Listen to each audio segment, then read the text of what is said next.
welcome everybody. Really excited to be chairing this panel with some amazing panelists today, thinking about the role of Black British history within publishing.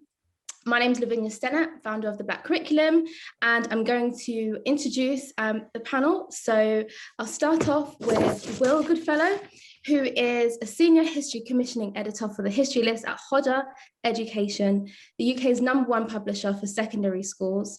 Having completed a master's degree in early modern English social history, Will worked on 2 separate history projects for the Bank of England and the Reserve Bank of Australia. Will has been involved in educational publishing for 10 years and specialises in history education resources for Key Stage 3, GCSE and A-level. Next up is Janice Mansel-Chan, who is currently history publisher in Oxford University Press UK. In the educational publishing division. She has more than a decade of publishing experience acquired in the UK and North America. With OUP, Janice has worked with leading authors and experts in secondary humanitarian subjects. Janice holds an MA from UCL and a BA honours from the University of Toronto. Janice actively supports outreach efforts and mentoring for women and ethnic minorities in publishing and in education. I've seen UCL featured quite a lot, so that leads me on to Robin. So Robin is a lecturer in history education at the University College London Institute of Education. He is a fellow of the Historical Association in the UK and has spoken at national and international conferences in North America, China, South Africa, and Europe. Robin has 30 years experience in London high schools in a range of roles, including curriculum deputy head teacher and advanced skills teacher in history. He and Abdul Muhammed, who is also on our panel today, founded Justice to History as an organisation to help teachers and students explore relevant and often neglected diverse histories. They recently led on a Historical Association teacher fellowship program on Britain and transatlantic slavery, and presented a series of webinars for the Historical Association on diverse histories and decolonising the curriculum. Welcome, Robin. And last but not least, we have Abdul Muhammed, who is currently head of history at the British International School in Abu Dhabi. Give us a wave. And has 12 years experience of working with young people in London schools. He was previously a senior teaching fellow at University College London, Institute of Education, tutoring trainee history teachers. Abdul is also a fellow of the Historical Association in the UK and has spoken at national and international conferences in the United States of America and Europe. And similar to just what I've mentioned, him and Robin have also come together to found Justice to History as an organisation to help teachers and students explore relevant and often neglected diverse histories. They recently led in the Historical Association on the Teacher Fellowship Programme and will be joining us today to talk about the role of Black British history in publishing. So thank you to you all. Great bios. I think it's amazing that we all are here to really talk about a subject that is really pertinent at such a time as this. There is a lot of talk at the moment for curriculum change, and I think that has been leaked into many different sectors. But when it comes to publishing, this is something that is really important, not only because it's going to impact the future of education for young people, but more importantly, it is thinking about the work that we are doing, each of us here. So for those that don't know, my name is Lavinya. I'm founder of the Black Curriculum, which is a social enterprise aiming to teach Black history. So this is an exciting conversation for me as well. So I'll pose this question to all the panelists. Sadly, Hannah Cusworth was going to join us today. She's unable to join, so Miranda, before we jump in, is going to actually just play a video that Hannah has sent to us. So yeah, thank you, Miranda. Okay, brilliant, great. Hello, everyone again. I forgot to say how thrilled I was that Lavinya was able to join us today to chair, because she's really been at the forefront of the campaign to put pressure on the government to rethink the curriculum. And the Black Curriculum are doing that work anyway, regardless of what the government say, and are bringing this into schools and creating resources in partnership with people like TES and all of that. Anyway, sharing screen now. Hopefully I'll share the right one. You won't see pictures of my children or anything. Right, I think this is it. You got that? Can everyone see Hannah? Perfect. Yeah, all right, I'm going to press play then. Hi, I'm Hannah Cusworth. So sorry that I couldn't be with you properly on the panel. I am teaching right now, and so Miranda asked me to record a little video with a few of my thoughts on the kind of topic of today's panel. Just to introduce myself, I am currently head of history at a school in Southeast London, and I've been teaching for quite a few years now, and I've been head of history for maybe the last couple of years. And then more recently, I've kind of developed a bit of, I don't know really how to describe it, but I've started to do some other things, I guess, outside of the classroom.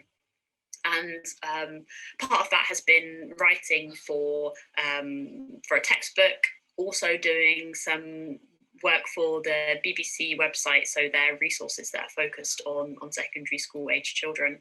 And then I worked on a sort of primary like homework website and wrote a kind of a big article for them about Black British history that could be used by primary school students if they would do it, like asked to do a research project, for example. In terms of how I got into those different things, the BBC one was through a contact with a woman who I worked with previously, who I think must have done some work for BBC Teach, and she put them in touch with me, and I got had the incredible privilege to work on the Steve McQueen Small Axe series, and I worked as like the educational consultant, which is the person who sort of writes the teacher's notes, if you ever notice, like under the videos, like the teacher's notes. And I also did made some suggestions about the videos that they were putting together. And from there, they then were doing like further revisions to the BBC website and asked me if I would come on board to help them, particularly with the like reviewing of those materials. So once someone's written them, and then there's like another role for someone to review them. And so I suppose that's maybe more like someone knowing you, right? Like I haven't necessarily put myself forward for these kind of things. And I suppose it's the same with writing for the textbook.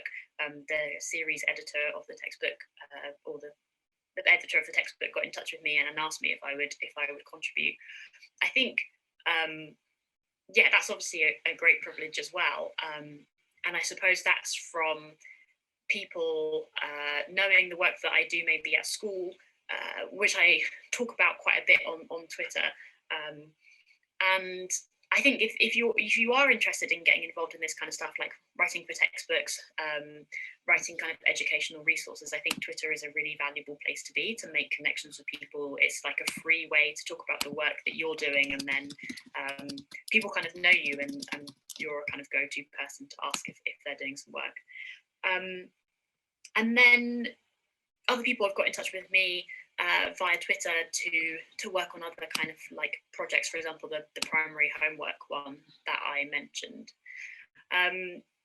Miranda and Michael have also asked me to talk about how do we get more Black British history into mainstream educational resources.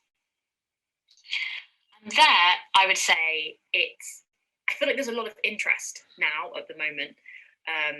How long that will last for, I'm not sure, but I definitely feel like from when I'm working with publishers, there is a real kind of keenness to integrate a lot more Black British history, either to have kind of like standalone articles or products, or which I think is important, but I also think it's important that people have an interest in integrating Black British history into articles on the Industrial Revolution or Tudor England, right?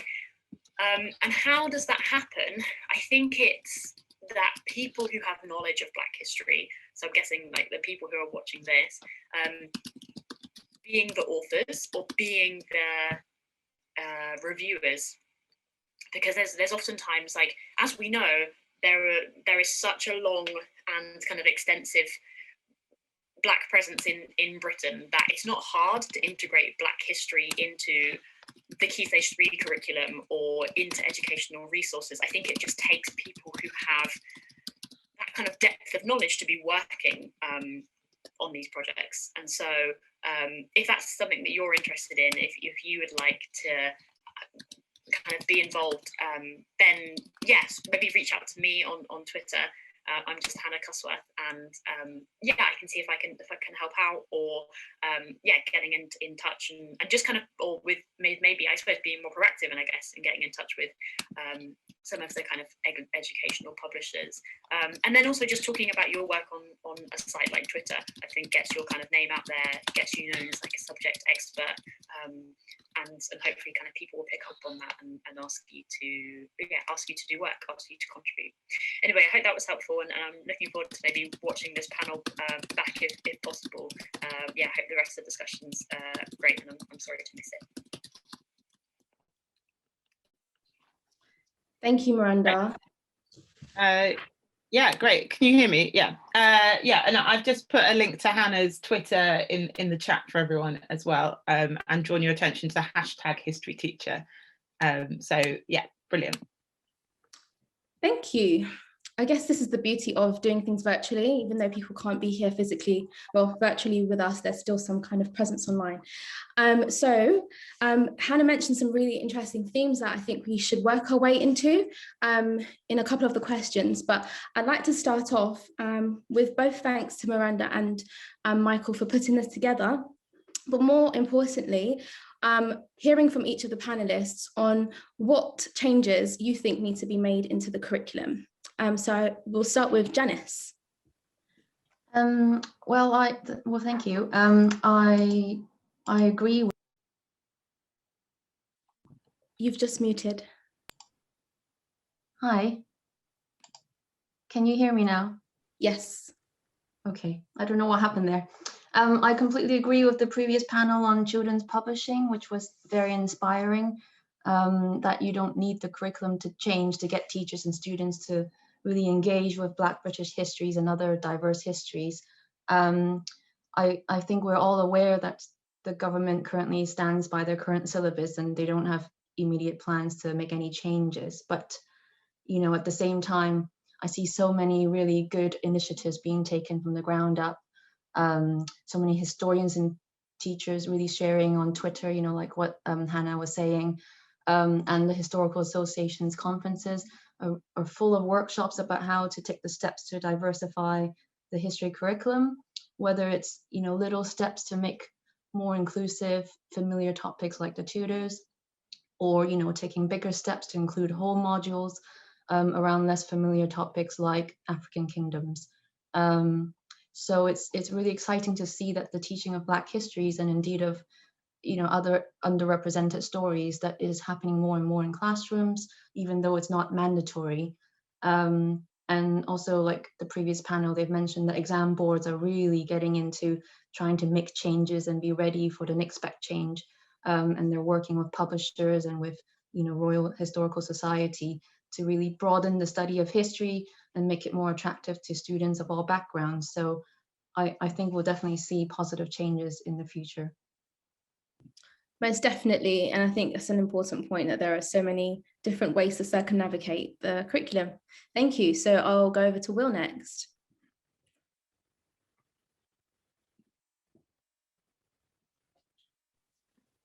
Sorry, I was having difficulty unmuting there.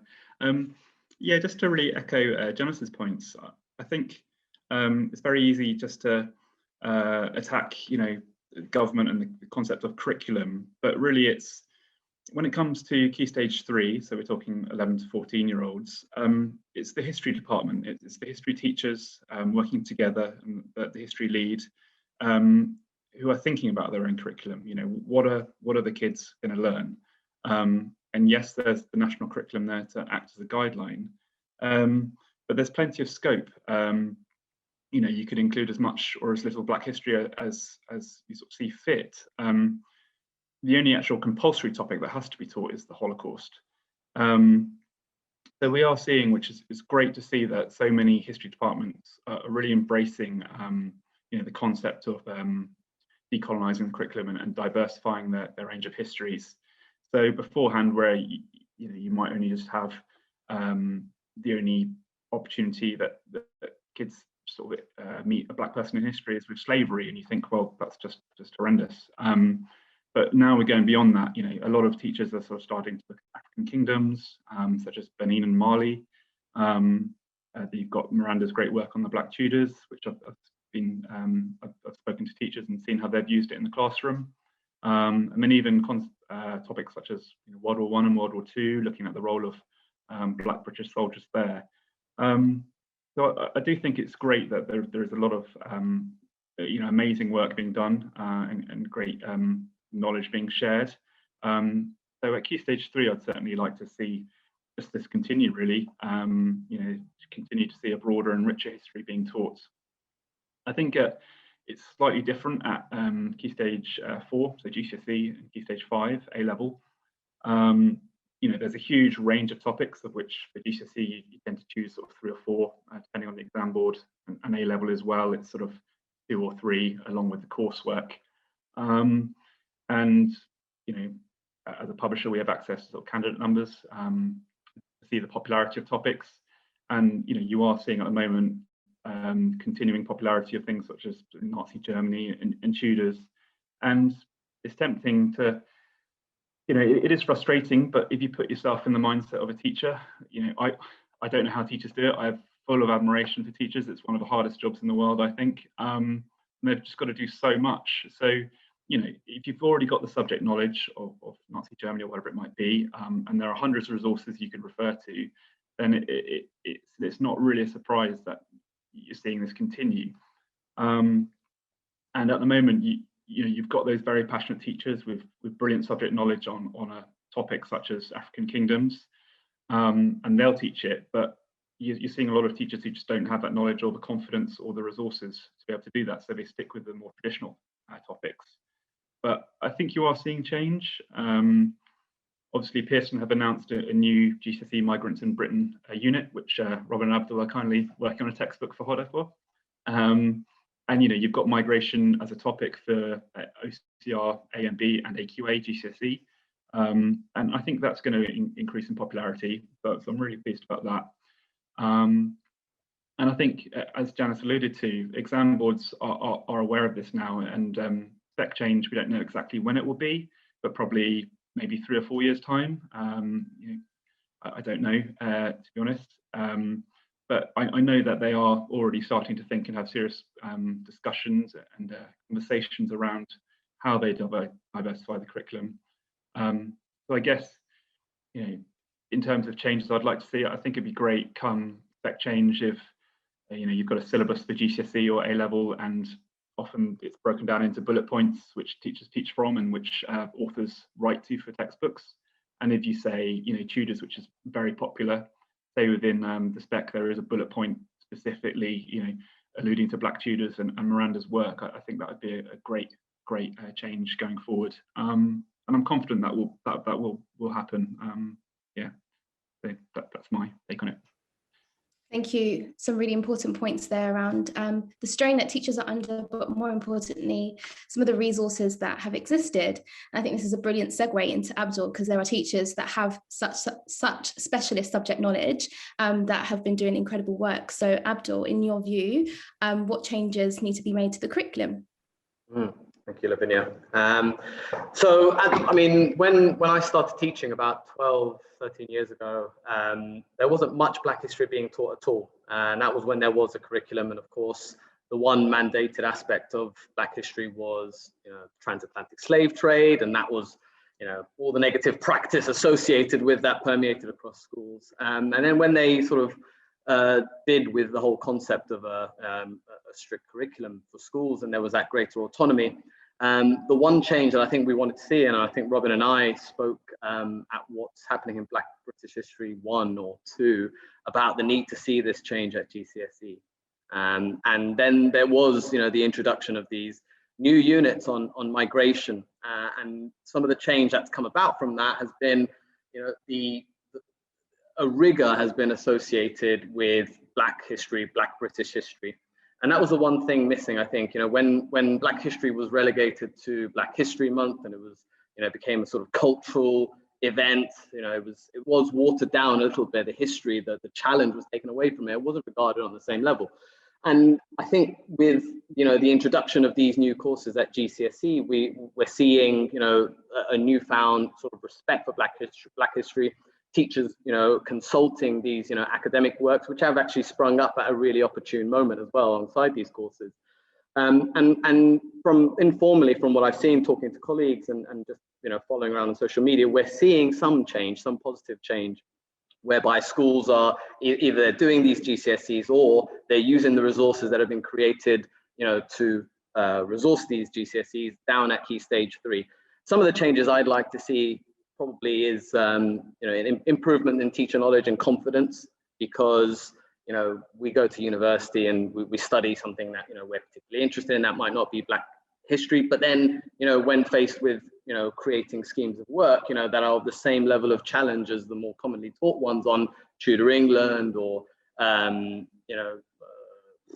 Norman Conquest, finding the same level of rigor in our planning for that, that would be something I'd like to see, because there isn't that same restriction anymore. Yeah, generally speaking, I think there is cause for optimism, because teachers now are feeling, confident in at least proposing these changes to their senior leadership. I remember it wasn't that long ago where, I was hearing from colleagues who were trying to introduce aspects of Black history to schools, and then, senior leaders saying to them, yes, okay, but not too much of that. That was kind of the tone in some schools. And I think, certainly over the last few months, that would be unthinkable. So yeah, again, more resources and these sorts of events running, constantly will give people the confidence to develop the kind of challenging work that will improve our students, not just as historians, but get a better understanding of the country that we live in today, the multicultural country we live in today. Great, thank you very much, Abdul. So that's really clear that there is momentum, but a lot more work to be done in terms of more events and more access to knowledge, especially for teachers. So Robin, this is a great way to introduce some of the work you're doing with Justice to History. Could you tell us what you think what changes need to be made in the curriculum? Okay, thanks Lavinya, and thank you to Janice, Will and Abdul so far. There's definitely a tone of optimism from what people are saying, and I like optimism, but I think I need to add a word of caution right now. You might not found, but I found on Twitter this morning quite a disturbing clip of the Secretary of State for Education lauding the idea that schools should be joining multi-academy trusts, because this is a way of schools improving and being a family. And there are good aspects to what they do, but there is a potential problem, because Will started off by telling us that Key Stage 3 is quite a free area for teachers to be able to develop new ideas. And that has been happening. All that Abdul's saying and Janice and Will have been saying, it's really started with that freedom. And what's happening in some multi-academy trusts is that freedom is being taken away in the interests of consistency and entitlement across the trust.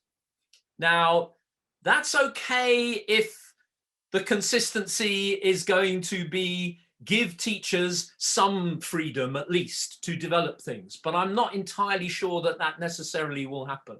So in fact, I'm going to go with a change that I would like to see that might that doesn't necessarily go with the same ideas that people have been following so far. I'm going to say it does in a way, but history curriculum needs to become more respectful of students. That's my point. And a lot of the focus of that has been so far in terms of identity. Patrice Lawrence gave a great anecdote for us in the first session today, which was all about the importance of identity and pride in your heritage, and how that was absent, and how when it's present, change can happen. So there's a big emphasis on identity, respecting diverse backgrounds of young people in multiracial Britain. I'd like to emphasize that we need a focus on agency as well as on identity. And it was actually something that Michael raised in the chat in the first session that I really like to see. He was emphasizing in a comment the value of students' input into curriculum and into the classroom. So respecting the ideas and insights that our students bring to historical thinking in discussions and debates, working with that rigorous history that Abdul was talking about, but taking it further with the questions that they are asking, along with the answers that they're giving to our questions. So I think I'd like to finish with two statements. First of all, the curriculum needs to ask questions as well as convey knowledge. And some of those questions, a lot of those questions, can come from students as much as they can from teachers. And lastly, textbooks can help by asking big questions, more than necessarily just conveying information, but that textbooks can ask questions. And they need to ask the kind of big questions that reveal why history matters. Brilliant. Thank you, Robin. A lot to think about and digest there, particularly when it comes to the structures that we're operating in within education, but particularly with students. And I think this is a really good segue into thinking about calls for curriculum change. We've seen over the last couple of weeks that most recently, there's been an uprise, I'd say, in students kind of petitioning for Black history to be taught in their curriculums. We saw how Pimlico Academy went down the other day. And so I would like to pose a question to the panelists based on the idea of demands coming out from students, but also the publishing industry as well, and how we can kind of look at both of them and respond to them in ways that are productive. For all the attendees, there will be an opportunity to ask questions around 12:45 to each of our panelists. So do take some notes, because I think there are some really key gems that are flying about between our panelists. So my question is, how useful is sudden demands for calls in curriculums, and what are the dangers of responding to them? Take, for example, anti-racist literature and the rise in that at the moment, or demands in curriculum changes. I'll start with Will, given your work with Hodder. Sure, thanks very much. Yes, it's an interesting time. I think in terms of sudden demand, there's certainly been a teacher awareness for a long time. As Janice alluded to, you've got organisations such as the HA, Historical Association, but also SHP, and newer organisations such as PM History Icons, who are leading sort of workshops, keynotes, CPD sessions. I've been involved in the History List for 6 years and been going for the last 6 years, and there's often a workshop on Black history, but it's certainly interesting to see more of a voice coming through from the students at the moment. I think it's just, there's the real awareness at the moment that history isn't necessarily speaking to them. If you've got a student and they're just studying some white dead guy from 500 years ago, it's sort of, what does it mean to them? So they feel like there's a need for a greater voice, and of course we should be listening to that without a doubt. I would say that it's really important to have this engagement with historical scholarship, though. You've got something, the HA's Teaching History journal. There's often been espousing the benefits of reading the work of academics. So not only teachers engaging with historical scholarship, such as Miranda's Black Tudors, but it's great that you're seeing, last year, David Olusoga's Black and British has been produced as a shorter central history, more accessible for students. So I think if you've got more and more of these kind of resources, which is taking the concepts of rigorous sort of academic research and writing and distilling that down so that students can access this material, I think that's a really valuable step forward. And likewise, as publishers, if we're engaging with historical scholarship, that's a huge benefit as well. Thank you, Will. So in as far as academic literature is used and consulted on, it's quite useful. So I'll go to Robin for this one. I'd like to hear what you think about the sudden demands for changing curriculums and what are the dangers of responding to them. Thanks, Lavinya. It's interesting because I can, as you can see from the greyness in the image, I go back a few years, and I can remember what I call the first wave of anti-racist education. So the first wave was very much the 1980s, and there was a tremendous amount of good stuff that was done at that point. But I kind of use the metaphor of a revolving door, that I think what happened was that kind of the door evolved and there was that work in the 80s, but we never really stepped out onto the platform, onto the outside world. We kind of went round, the door went round and the opportunity was gone. That's not to say that a great deal of good work was done afterwards. It was. So the intervening decades of the 90s and so on, there was a lot of good work going on. I think we're on a second wave now. I think there have been a lot of things that have happened. There's been a lot of scholarship, like people have been saying, David Olashoga, Miranda, Toby Green, and then in the kind of the more pugilist political activists sphere, we've had René Lodge, we've had Akala, we've had Ibram Kendi in the States. And so we've got the chance of a second wave. How's that going to reach the shore and actually, or in the revolving door metaphor, how are we going to step out?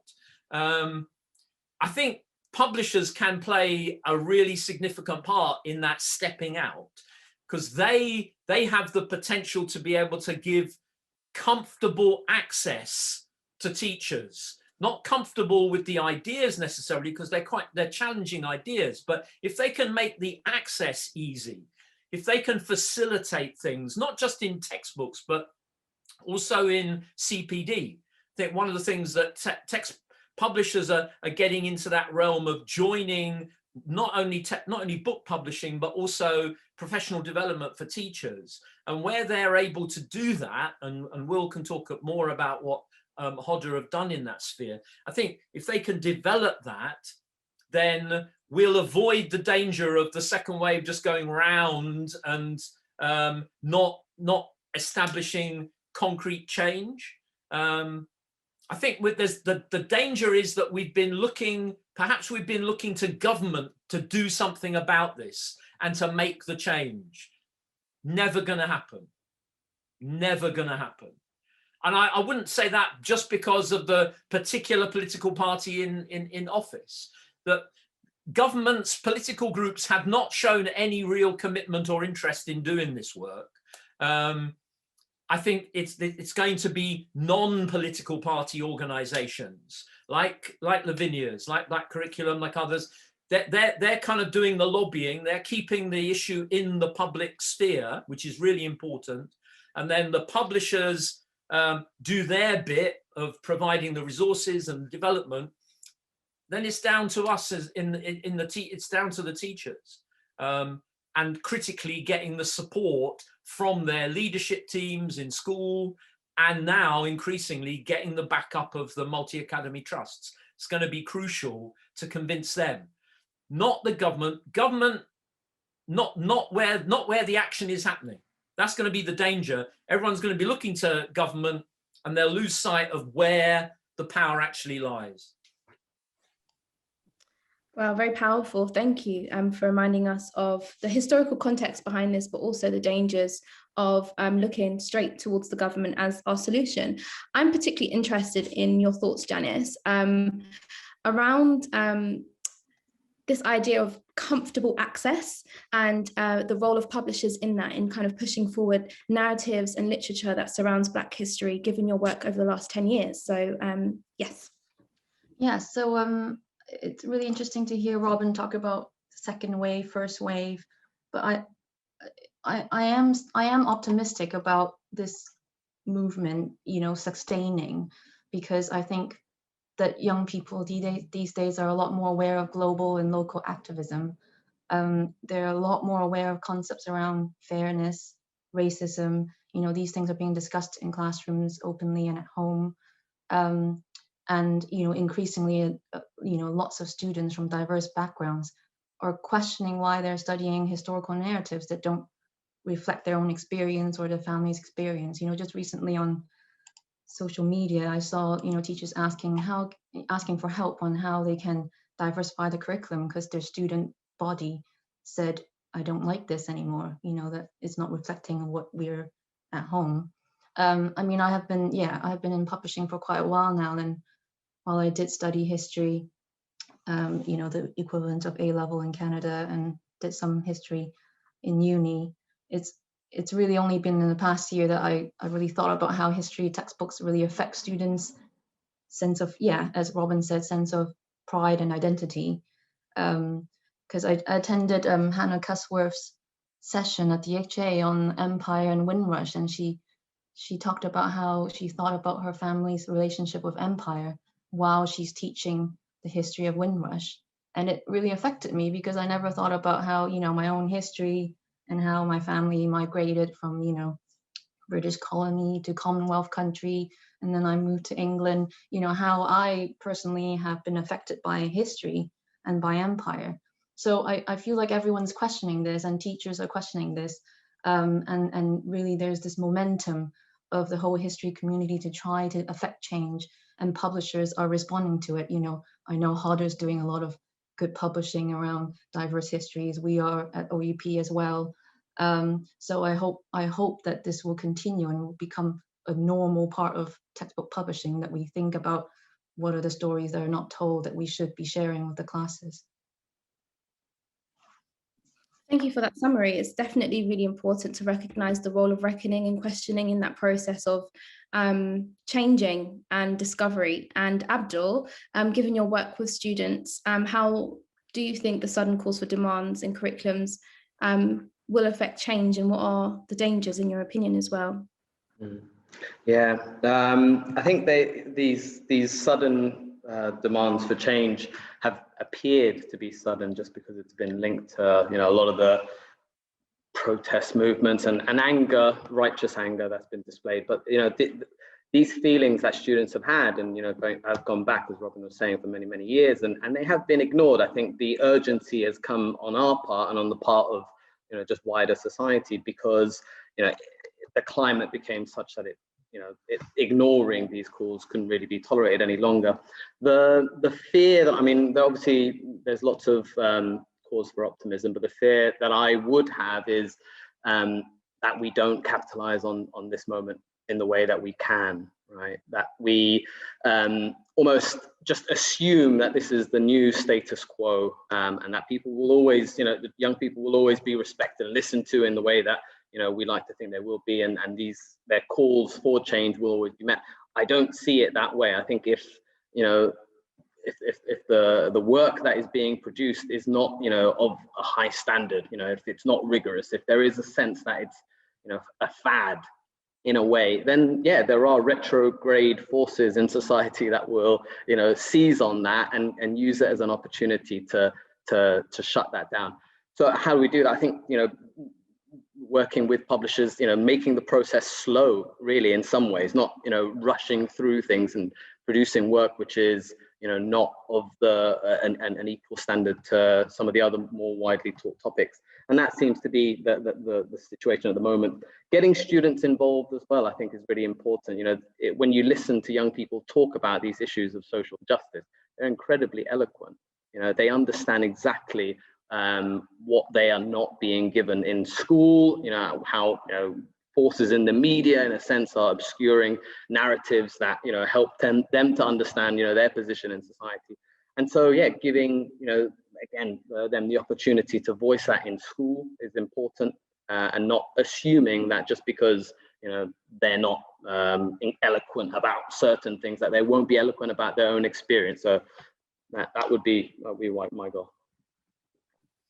Thank you. That's a really beautiful point to end on for this question. So thinking more broadly about the role of optimism, but really understanding that there is a key to opening this next door as part of the revolving door by listening to young people, but also with the ears of publishers responding to these calls in a way that isn't just going to end with the movement, but with the questioning that's going to come from young people.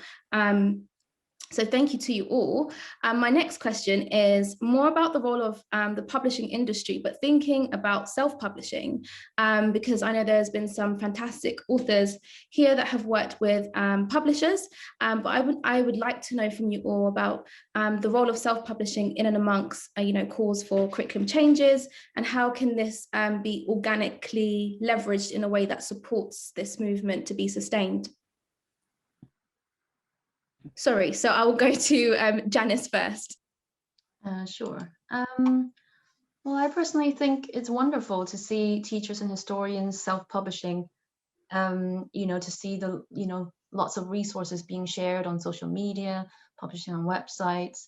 I think it's really helped the teaching community, because teachers are, as Will said, so overwhelmed with their day jobs, to have the time to research and do their own historical research is quite difficult. So to share resources that could help everyone diversify their curriculum has been wonderful. I mean, I suppose a traditional publisher's role can be to help authors by offering expertise in reviewing manuscripts, supporting authors with promoting and reaching the market. So, it is worthwhile for potential authors to think about the various ways they could get published, whether it's self-publishing or, by working with big publishers to work together and develop, big courses. Thank you. So there's a role that traditional publishers can play by supporting people who want to self-publish by reading manuscripts and just generally supporting ideas. Thank you, Janice. And Will? Hi. Yeah, just to echo Janice, really. I think it's brilliant that we're seeing so many resources being created by teachers, and just the willingness of teachers to share what they've done. There are numerous teaching Facebook groups, sharing of resources on PES online. Often, teachers are creating these for their own teaching, so they're sort of already creating them. They can tweak them, or they can upload them in a very small time frame. And what I would say is that, don't get me wrong, this is brilliant that it's happening. But I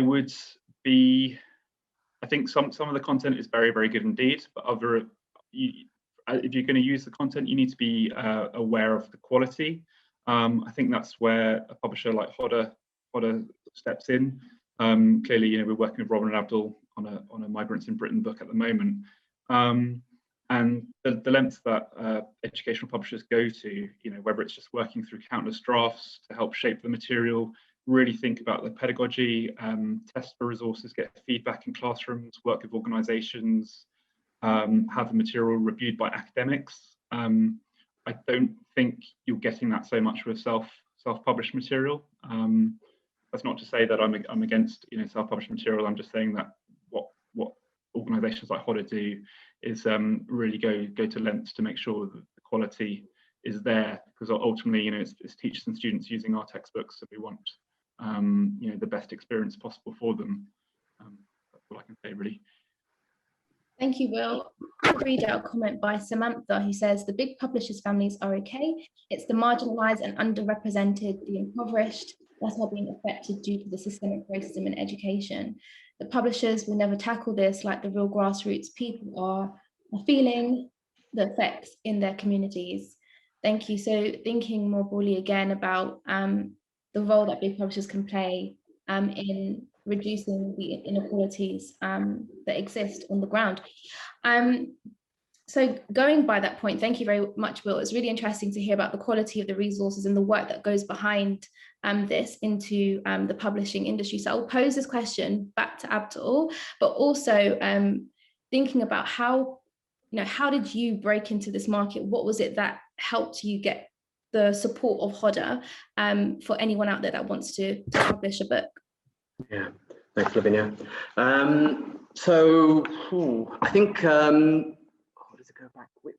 There was the GCSE course Robin and I saw that was produced by AQA way back in 2015, I think it was, and we did some work with AQA on developing, a scheme of work for it, and then realized that there was no textbook being published for it. And that Hodder had published or had started work, commissioned authors to write books for the other two thematic units, and this one, for whatever reason, was currently not allotted to an author. And so Robin and I just pitched it to Hodder. We explained why we thought it was important to have a textbook for this course, how that would itself, the presence of a textbook, would generate a market, in a sense, that teachers will want to do this course if they think that there are sufficient resources, and they agreed. And so we started writing on that textbook, and since then we've had a relationship in that sense. I think for people who are interested in getting involved in that sort of way, it is just a case of producing work and getting, showing that your product, what you're doing, is something that teachers want to use in the classroom. I think that's it. If teachers are confident using the materials that you're producing in a classroom, then a publisher is going to feel confident commissioning you to write a textbook that will be used in the classroom. It will take work and time, but then teachers are doing that anyway. The amount of work that teachers are producing at the moment, resourcing schemes of work that they're developing independently, sometimes 50 hours people are spending planning these schemes of work. A lot of research goes into it, and so just sharing that and making it clear that you'd be interested in broadening it to a bigger audience, then I think that would be my advice. Thank you, Abdul. I would concur as well. There's a need to show the role that teachers can have to build their confidence in this, but you've got to be able to pitch it in a way that has that outcome for the wider schooling system. So Robin, what are your thoughts on this as well? Would you like to repeat the question? Yeah, just repeat. No worries. So what's the role of self-publishing in the development? So, yeah, we moved to like our story, which Abdul gave, going back to the self-publishing. I think there's quite, certainly in terms of local histories, which are really important to develop. I think a self-publishing kind of direction might help that, especially if a larger publisher is going to give them some support.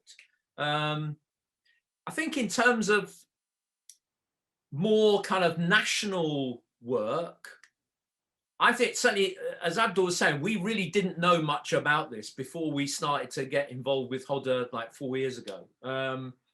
And we didn't know what they would do or what they would provide. And so one of the things that they provided was called a development editor.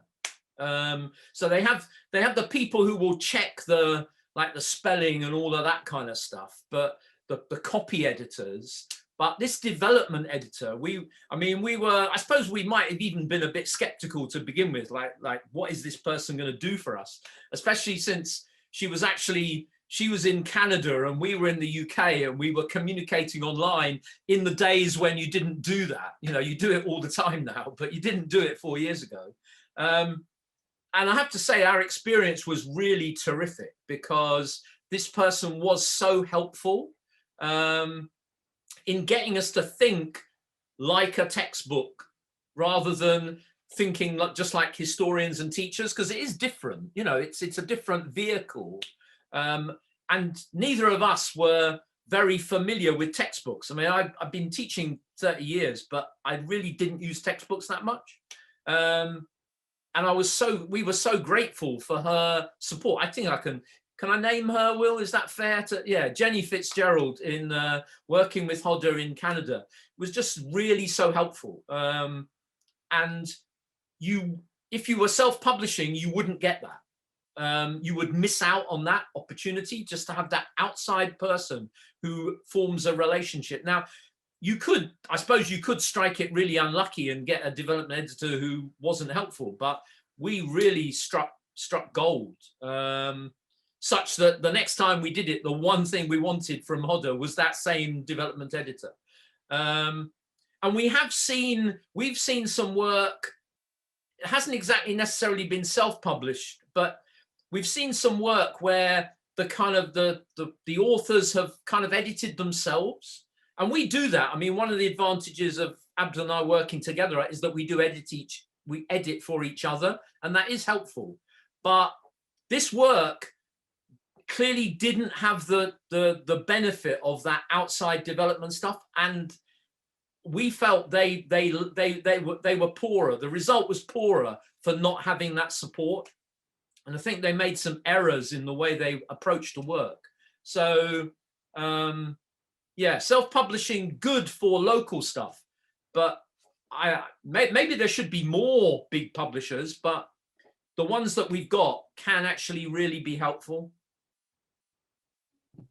Thank you, Robin. Big up to Jenny Fitzgerald. It sounds like she's done amazing work with you guys. You can find Abdul and Robin's book at justicetohistory.org, and that's number 2. So thank you for your insights, all of you. I think it's really important that the role of publishing is to provide that quality, and also the areas that, you know, we miss out as historians, as activists, as people who are involved in the spaces. There is a way to kind of pair this together so that it can have the best effect that it needs for change to happen.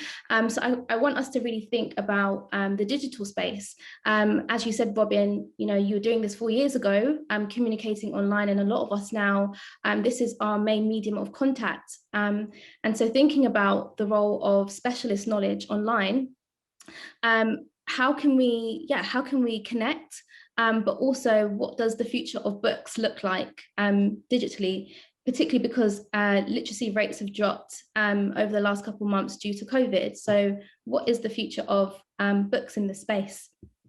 And I'll start with Will. Hi. Yeah, I think as a publisher, we're certainly, you know, we're definitely aware of this literacy gap and sort of worrying literacy rates. I think it's having that at the forefront, and to really make sure that the resources we do, whether they're digital or print, are accessible for all. We have started to use Lexile metametrics, and that's a really accurate way of gauging reading age. The technology such as that's helpful. But there's increasing technology that can be used in our digital ebooks, such as text to speech, which again can be really helpful. We've recently started testing Robin and Abdul's material in the classroom. Series editor is planning on teaching the Migrants in Britain topic in September, and she was good enough to sort of spare the time to sit down with their class and look at some proofs of material and think, okay, you know, how accessible is this? And obviously some students would raise their hand and say, I don't understand this word, or I think this is a little bit busy here. So real world testing is really important. But in terms of digital, you know, that's something that we do as well. We've seen a massive uptake in terms of e-textbooks during the pandemic, and I think that's going to continue. We also have digital resources, just like OUP do as well.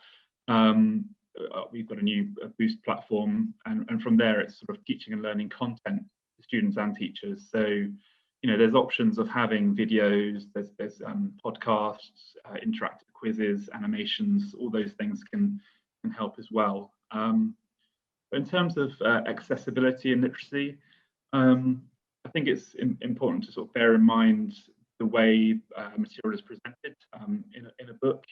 We're working with quite an influential series editor and author about sort of the concepts of storytelling, and I think that's massively important in hooking people in. You know, if you've got an amazing story, you know, say if you're just teaching Mansa Musa and medieval Mali, and you're just sort of reading a story, you know, building an image in the mind's eye, I think that can be really helpful in terms of accessing the material and engaging with it. So storytelling is key.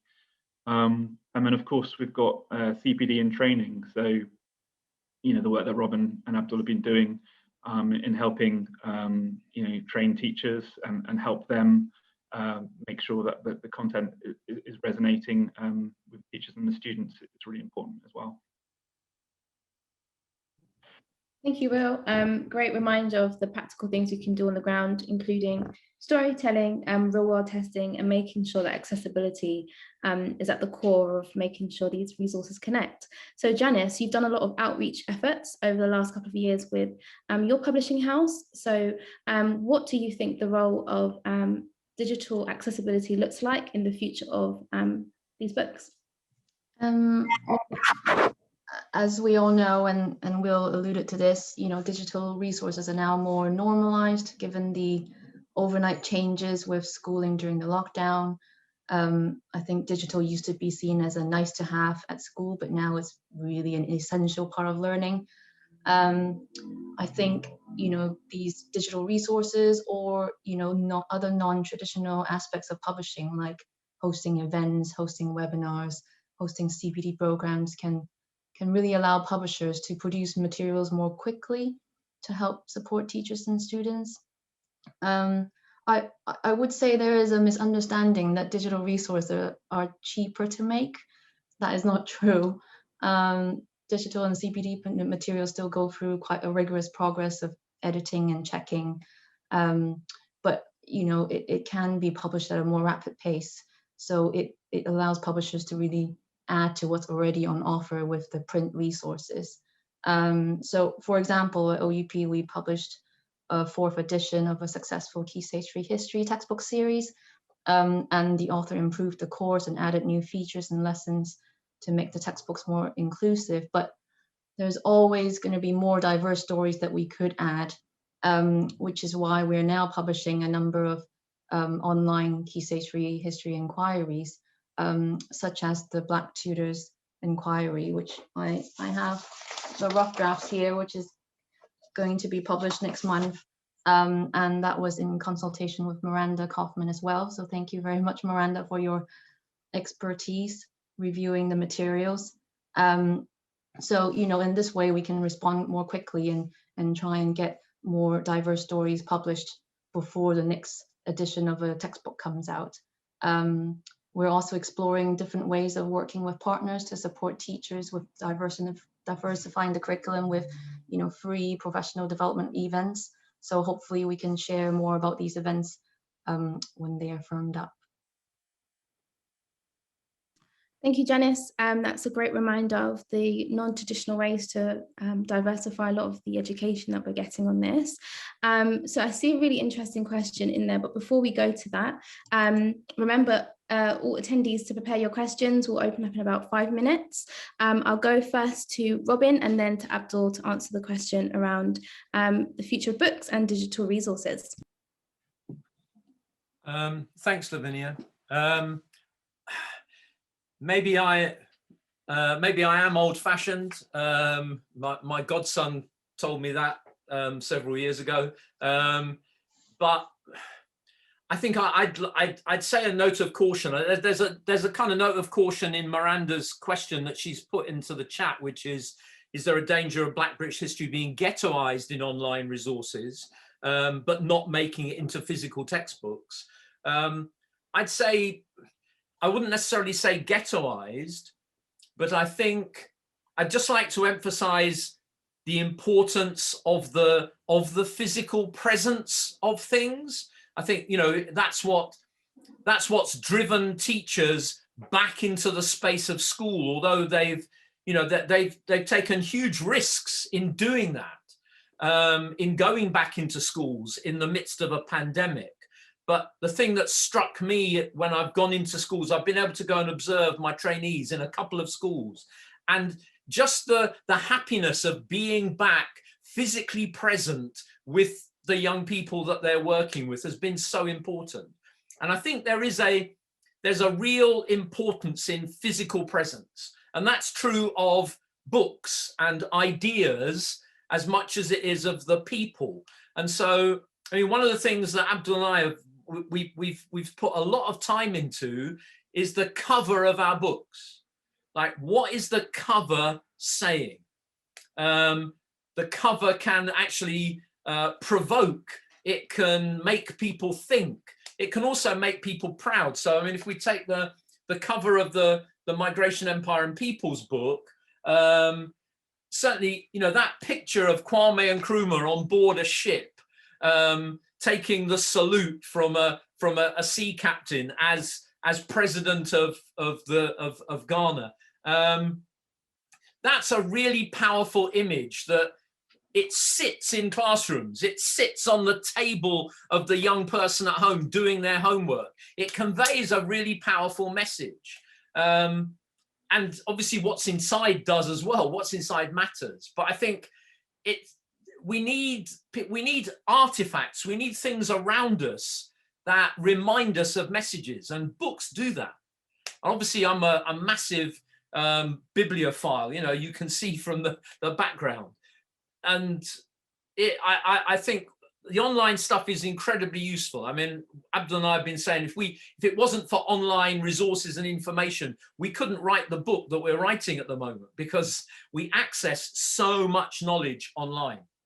But in terms of these things like identity and agency that we've been talking about as important for young people, we as human beings need physical things as well as things that we can see and hear. We need things that we can touch and we can get meaning from. And the book is a really important one in that. So yeah, that's my little Thank point. you, Robin. Thank you. Very, very important reminder. And I think it's clear that a lot of people have been gravitating back to in-person things because there's such a need for it. We're humans. So that's a really great point. And Abdul. Yeah, no, I was going to respond to the question that Miranda posed. It's a really important one, but Robin said quite a lot of it. That, you know, one of the reasons why we want to get, you know, this sort of history into schools is to give the sense that Black history is British history. It's equal to, you know, the other things that they're learning the rest of the time. And one way of doing that is, you know, showing that in terms of how they learn it. And I think the act of having a physical book in front of you can really, you know, give that sense of pride to let's say, for instance, a young Black student who perhaps hasn't seen themselves represented in the curriculum up to that point. There is I think the opportunities for, you know, deepening students' knowledge of a range of, you know, Black history topics through online resources is vast at the moment, and we shouldn't discount that. There is a real opportunity to capitalize on there. The school that I work at the moment, you know, we're giving students, they've become accustomed now to reading long articles, because, you know, if you were to put, you know, 5 pieces of paper in front of them, they might balk. But now, you know, you can give them, you know, a web page and they'll read it, and that's just part of their mode of learning now. So there's real benefit there, but also the idea that, you know, we can produce more Black history, but through, you know, just self-published pamphlets. I think that might be going back to the period that Robin was describing in the 1980s, where there was quite a lot of resources going around, and a lot of them have now just disappeared. Good resources, you know, that are hidden in the back of people's cupboards somewhere. And that may well happen if that's the route that is taken with, you know, digital resources. Can I respond to Miranda's question as well about where Black British histories appear? You know, obviously I just explained about the digital offerings we have, but also what I've just said was about how it can be quicker to respond via digital, you know, manners. But in any case, I think a lot of publishers are thinking and updating existing print textbooks in order to also build in and weave in and integrate diverse history, so that it's not a bolted on, it's not an add-on part of the curriculum. So for example, you know, Robin was saying how covers are really important.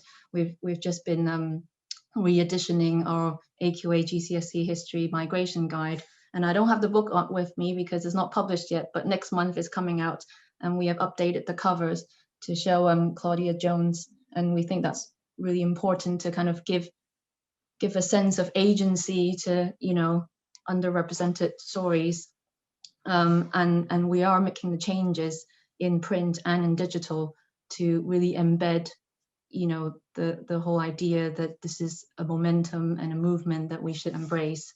And And we're working with different organizations like the Holocaust Education Trust, also the International Center for Racism, just to draw in expertise from the whole community to ensure that we are giving students and teachers the best historical scholarship moving forward. Thank you, Janice, for that point. I think it's amazing to see the resources online that you've created as well. Before we move on to questions from attendees, I just wanted to contribute as well. I think there is a difference between awareness and also deepening the historical knowledge that young people are getting in schools. And I think relating to Robin and Abdul's point around that, we can provide books and resources that have the academic scholarship that makes sure that it's really robust for young people, and then online we have resources that serve a different purpose for people who just don't know and want to know more about Black history. I know there's a lot of people who have watched David Olusoga's Black and British as ways to enter into the subject area. So I think depending on the outcome, there are different ways to go about this teaching. But if we're thinking about curriculum change, I do back the idea that books are still very necessary and an important part of our education. So thank you to each of our panelists for your amazing thoughts and insights. It's been a lovely hearing from you all. So I'm going to open up to all the attendees now to ask some questions. Michael has started us off, so I'll read his out, and you can answer, whoever wants to answer can answer. So, doesn't ready access to primary sources make teaching Black British history important as an introduction to history methodologies and critical analysis, or does original history research have no part in secondary education? Good question. So open to anybody to answer.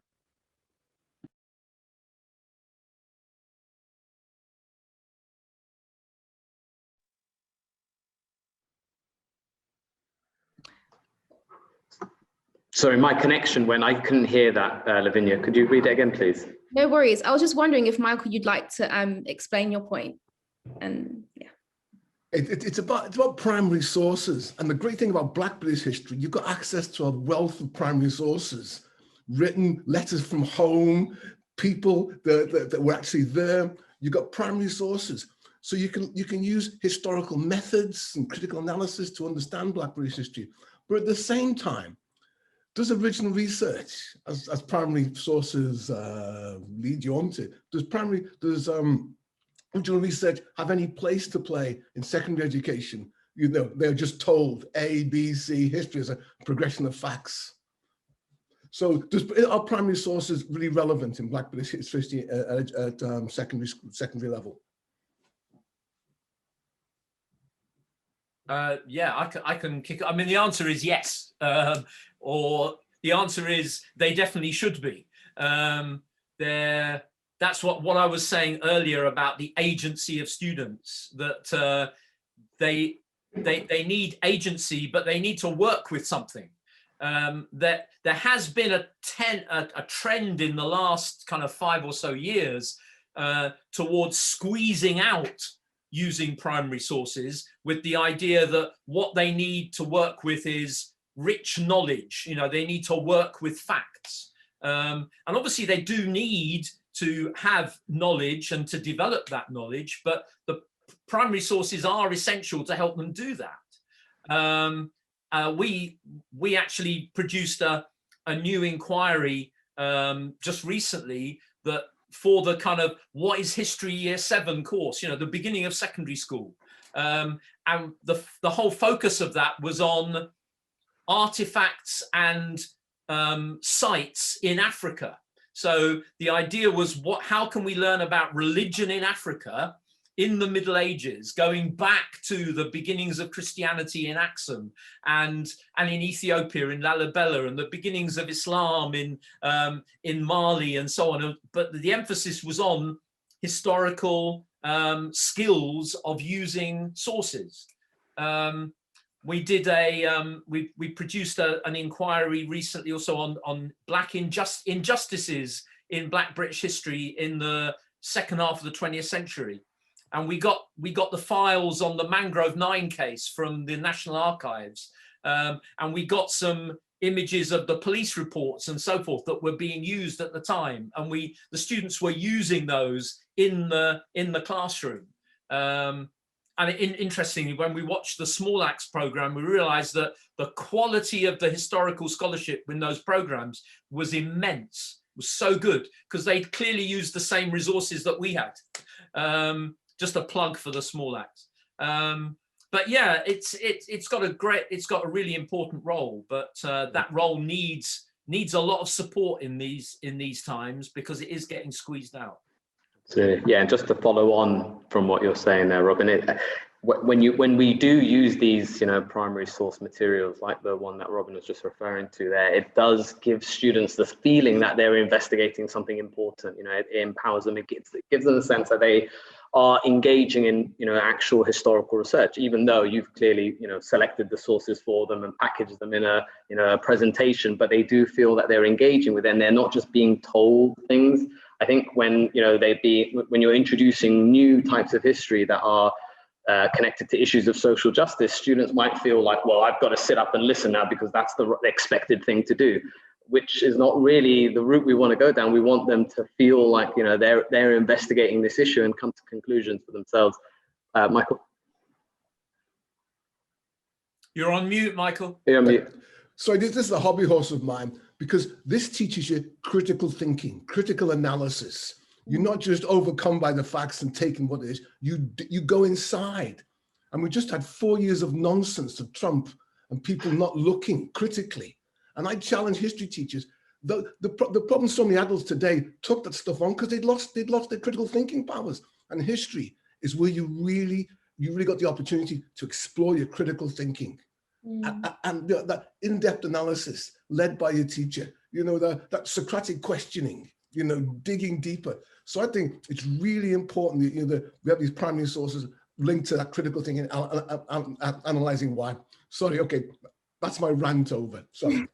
Don't apologize. It was a really, really important point. And I think for teachers, especially, the critical analysis is needed to pass on to the students, who then will become much more engaged in that subject area. So thank you very much for that question, Michael. There's two questions here. I've got one from Hannah Pollard. Thank you, Hannah. She's asked, what foundations would you like to see being laid in Key Stage 2 history teaching to prepare students for Key Stage 3? And I'll give that over to Abdul. I think one of the biases that secondary teachers hold is assuming that nothing good happens at Key Stage 2. I know I was guilty of that.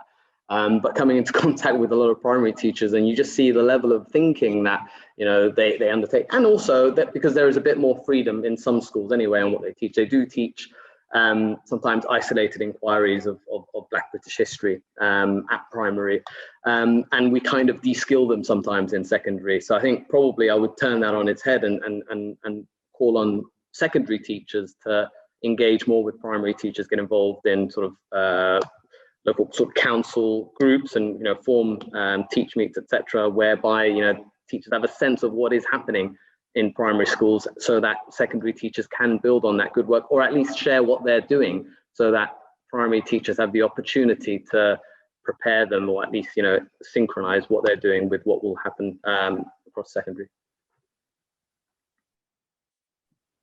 Thank you, Abdul. So building on the work of primary school teachers.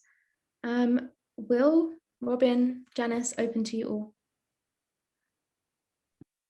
Just as a history publisher, although I'm work on secondary, so Key Stage 3 on beyond, Hodder Education does have a primary division as well. So it's really about joining these things up, and there is work that will be going ahead, sort of really working closely with the primary team as well to make sure there is that joined up thinking and joined up publishing to lay those foundations, as you say. I think that's a really, really important point. Just to add to what Will said, I also work in secondary history, but to say that I am aware that primary teachers are really eager to learn more about the history subject, and they feel at a loss for where to turn to, and I am aware that for example, the Historical Association has grown their membership primarily in the primary teachers area. You know, lots of teachers during lockdown have really wanted to get help and learn subject specialist knowledge, especially with primary teachers. So I can see that, you know, there are organizations out there like the HA who can help signpost and support primary teachers in understanding more about subject knowledge for history. I would just say, I mean, just echoing what Abdul said, make sure that we are valuing what goes on in primary schools is really important. And that whole thing where primary children are so eager to question and to ask things. So maybe, you know, the thing that can be encouraged at primary school is what Michael was alluding to, the whole critical thinking, asking questions about stuff. Can we trust something? What does it say? Like you've got time to go in depth into areas of history, not to convey lots of knowledge, lots of facts, but actually to get that whole curiosity, that questioning, that using things to find out other things about the past, that would be a really powerful support at primary school. And just pray that it doesn't get killed off, like Abdul said, killed off at secondary school. Very important, thank you. Michael, would you like to contribute? No, I'm happy to let the panel. I've done my bit now. I've done my passion. I've done my passionate bit. Thank you. But there's some of the great questions from Tessa and Samantha in the Q&A. So Samantha's question is, can teachers, educators in panel and in the audience comment on feeling victimized or nervous about exploring Black history or going off curriculum? Could be seen as too radical or Marxist.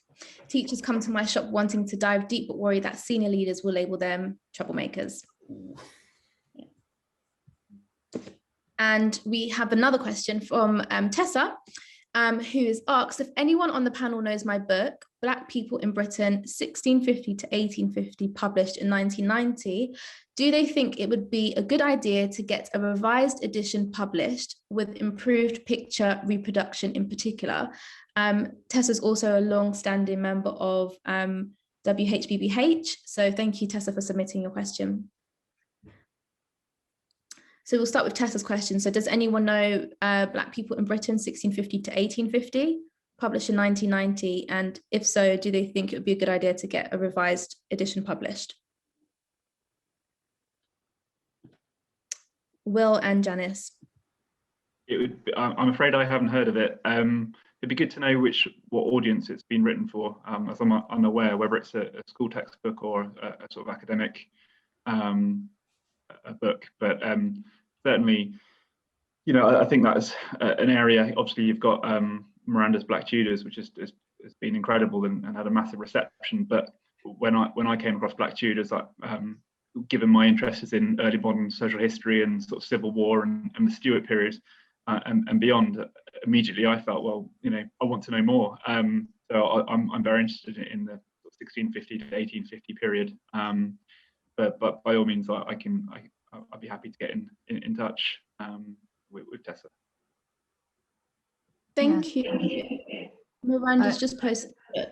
Sorry, Janice. Oh, just to say I agree, and I'm sorry I haven't heard of the book before, but yes, you know, there are always opportunities to convert academic textbooks for a younger audience, you know, like this one we all know, which is a really good read. So yeah, by all means do reach out and we can have a chat about how we can bring it to the school's audience. Hello, Tessa. We should definitely get a copy of it to Will and Janice and see what they make of it. Because yeah, I think having a big overview book like that is a really good idea. And yeah. Can I just say I've got a copy. Regrettably, I can't find. I've had a quick look. I can't put my hand on it. It is okay. On the one hand, yes, it's a bit dated, 1990, but nevertheless, in its time, it was original. And you look at it's all the figures are there. Ignatius, Sancho, a bit of John Blanc. It's all in there. and all the characters are in there, and it's in a small, very small, accessible book. So no, I think it should be re-looked at, because it's a model for books going, for just be freshened up with some of the things that we talked earlier about, not just have the celebrity presence, but why was John Blank there? What was the background to Ignatius Sancho or Mary Seeker? What was her background? Just fleshing it out a bit. But nevertheless, no, it's a lovely little slim book. I'm just embarrassed that I can't put my hand on it because it's in my library somewhere. So Tessa, I know you're there. Apologies, but I will dig it out. It's a lovely little book. Thank you. Tessa, well, you've obviously got some fans, and yeah, it would be really good to purchase her book, which Miranda's just popped in the link below. Thank you, Michael, for your contribution as well. Okay, so loads of questions coming in. Right, so I'll take 3 more because we've got about 5 minutes left until the end of this panel. So let's go to Samantha's question. Sorry, we skipped. Yeah, sorry, you're about to say Samantha's question because I think it's really important. Yeah, so just to repeat, can teachers, educators in the panel comment on feeling victimized or nervous about exploring Black history or going off curriculum? Could this be seen as too radical or Marxist? Teachers coming to my shop wanting to dive deep but worried that senior leaders will label them troublemakers. Yeah, I can kick off with that. Certainly, I don't have any concrete kind of research data on it, but from anecdotal data, one of the things that our trainee history teachers do feel particularly vulnerable about is the idea of how can white teachers teach Black children about Black history, and they feel vulnerable about that. And the way that I approach that with them is to say, there is in terms of what we call subject knowledge about history, there's a wider sphere than just simply where's the knowledge in a book about a particular event in the past. So if you take the whole aspect of what is subject knowledge in the field of Black history, it isn't just about the great stories like Miranda's work. It's not about stuff about soldiers in the First World War, Indian soldiers on the battlefields and their letters. Michael's talking about primary sources, brilliant primary sources of their letters home and so forth. It's not just about that. It is about issues of race in society. It's about issues of social justice in society. And those issues need to be talked about, and they need to be researched and thought about. Where's the space in a teacher's training for that? Unfortunately, it's getting squeezed out. But that's what's going to help teachers feel more confident, is if actually they've got the space to think about those ideas and to talk about them in a sphere that recognizes their vulnerability, but says, we're going to help you through that vulnerability. And it's an important thing to do. There was a recent, I don't know how recent actually, what was her title? Kemi Badenoch, I think she education minister. Yeah, that's right. Who made some pronouncement in the House of Commons saying something to the effect of, you can't teach about white privilege, you can't teach about certain issues without offering balance. And I think that sort of culture will embolden, again, some retrograde forces within schools who perhaps didn't like, to see a more balanced curriculum in the first place. And the only shield that teachers have against these sorts of accusations or charges is, I keep going back to this, but very, very well considered, detailed, rigorous material, that you can point to and say, well, this is the historiographical sort of basis for the lessons that I'm teaching.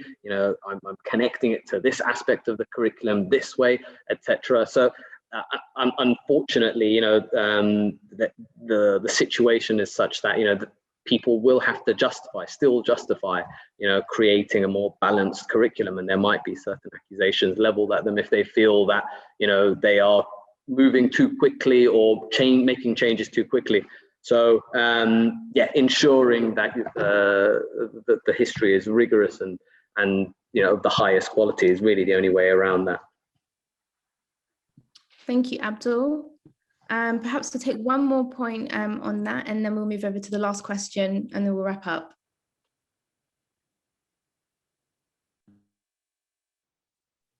Just to say, you know, the training, the CPD element, which Robin and Abdul are doing, and other organisations such as the HANSHP and other publishers, is vital, really, giving teachers the confidence in delivering the material, because, you know, it's tough, and sort of learning to become uncomfortable and sort of dealing with sensitive issues. So the more training that can be done from organisations and publishers, the better, because it's giving the teachers the confidence which will make them take that important step in teaching these really vital topics to all their kids. Thank you, Will. These are really fantastic answers. So last question from Candice is, do the panel think that there's a way to bring self-publishers and mainstream publishers closer together? In my case, it has been either or, but is there a hybrid model that might be possible? And I'll start with Janice on that. I mean, I think authors has the flexibility to engage with both self-publishing and mainstream publishing.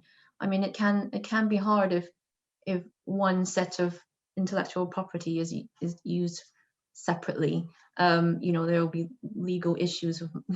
But, you know, in terms of an author being able to do their own thing and publish their own resources and disseminating that by themselves, and also have the chance to work with a publisher and reach a different market, you know, that's completely possible, and it's complementary, I think. So I think in that sense, it is a hybrid that you can embrace both worlds. I see you nodding, Will. Yeah, just to echo Janice, really, you know, if you're an author with us, obviously, you know, there's a sort of contractual element which you need to sign and sort of outlines the details, but it's not to say that you're forever bound to working with Hodder and you can't, you know, write other things, and so there is some flexibility. But obviously, you know, the way that educational publishing works, I know Miranda wanted me to sort of shed some light, is it's quite different from trade. Often trade publishing, so the books you find in the mainstream Waterstones, you know, authors approach publishers, and often with educational publishing, it's the other way around. It's the commissioning editor who is finding the authors, but it's something that Hodder and I'm sure other publishers are doing, is really keen. We're really keen to diversify our author pool and find other authors. So, you know, although we don't get many sort of direct submissions, that's not to say that we won't consider them at all, and would almost sort of welcome hearing from, you know, other authors and teachers and those with ideas for resources. So by all means, you know, it'd be great if they can get in touch to take things further. So what's the best way to get in touch with you guys? Probably directly, or well, with Hodder Education, it's on Twitter, the history handle. You could direct message there. Can I share your email in the chat, or is that a bit? I don't mind, to be honest. I'm more than happy to, you know, to chat with authors. So if you want to share my email, either here or in a follow-up, that's fine. Great. Is that all right with you as well, Janice? Yeah, or you can follow us on Twitter and DM us. That's also perfectly fine. I can add the Twitter handle on the chat box. Great. Awesome. Thank you, Miranda, for the suggestion to get in contact. So if you could all drop your Twitter handles and contact details into the chat box for our attendees. Thank you to our attendees for listening for the last hour and a bit. It's been great. I think this has been a really great conversation to just dive a little bit deeper and have the understanding of access as part of this move to have more books that can create a more sustained and long-lasting change. So hopefully we continue with the spirit of optimism. Change will come, it's happening, and just continue to do the great work that you all are doing. So thank you to each of our panelists, really, really great. And thank you, Miranda. Great, thank you so much, Lavinya, for guiding us through that. It was really fascinating to hear from everybody. I did have a question for you, Lavinya, because obviously you haven't been, but I just would, could you give us a quick update on the Black curriculum and your campaign to change the curriculum, which does still need to be changed, even though we don't have faith that it will be? Sure. So we've been doing a lot more work focused in schools. So we've been having teacher trainings that we've kind of divided up into governor trainings, because we've seen that there's just so many hierarchies that stop what just hindered the teaching of Black history to happen in a way that empowers all students and teachers. So that's been our focus for the last couple of months. We've just launched our Springboard program in partnership with Universal Music to launch programs over the weekend for young people to learn Black history and music in 5 cities, including Bristol, Birmingham, Liverpool, Manchester, and London. And then going forward, we will be continuing our campaign, but in partnership with exam boards. So we're currently working with Pearson to consult on some of their things. But yes, we will be returning to put pressure back onto the government in June, because it's been a year since the death of George Floyd, and we want to be able to remind people that this isn't just, a one-time thing. So there'll be a lot more kind of digital stuff happening, as well as reminding MPs to continue to get their constituents to support the teaching of Black history to happen all year round. So that's just a little spiel about what we've been up to.